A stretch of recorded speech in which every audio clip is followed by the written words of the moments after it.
Hi hello नमस्कार मु आपन सरोज आपन स्वागत करछि सलाम ओडिशा यूट्यूब चैनल को जो कि आपन देखि पारिबे संपूर्ण सत्य खबर। वर्तमान गोटे कथा शुणा जाउछि जे बिजेडी रो मंग धरिबा किए। वर्तमान बीके पांडियन बिजेडी रो जो स्थिति करछन्ती ताकू केही भी बिजेडी रो मुख्य भाव ग्रहण करि पारिबे नाही। केवल बीके पांडियन जो ही आमर ओडिशा रे बिजेडी आज एही भलिया परिस्थिति हेछि। किंतु नवीन कर तो बयस अधिक होलानी ताहे नवीन को जगह तांको स्थान पूरण करिबा किए, बिजेडी को आगो को नब किए, बिजेडी रो मंग धरिबा किए, यही कथा सब चर्चा आलोचना होकिंतु या भितर गोटे खबर शुणा जाए जड़े व्यक्ति बाहर आसवे और ओडिशा रे बिजेडी मंग धरवे और ओडिशा बिजेडी को आग को नेबे। से व्यक्ति जनक किए? से व्यक्ति जनक होउछन्ती नवीन पुतुरा जहाँ नाम होछि अरुण पट्टनायक। अरुण पट्टनायक होउछन्ती नवीन भाईंकर पुत्र और से किछि वर्ष तले ओडिशा को आसीथिले और बिजेडी रे केमिति कोन चली सत्ता से विषय भी से खबर रखिछन्ती।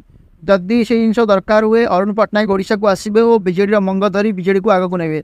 ए कथार केते सत अच्छी केते गुजब अच्छी से जिनस आग को जना पड़ो।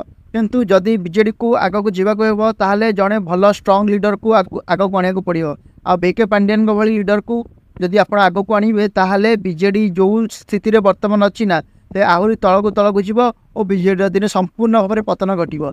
आम आग को देखा आम जाने से दलर इंटरनल अफेयर से क्या मंग धरेबे क्या निजर प्रेसिडेंट सुप्रीमो करेंगे आम से जाने। वर्तमान स्थित नवीन पट्टनायक बिजेडी सुप्रीमो अच्छा कि नवीन पट्टनायक पर किए बिजेडी मंग धर से आग को आम जाना। चलतु से कही रोचे जय जगन्नाथ वंदे उत्कल जननी।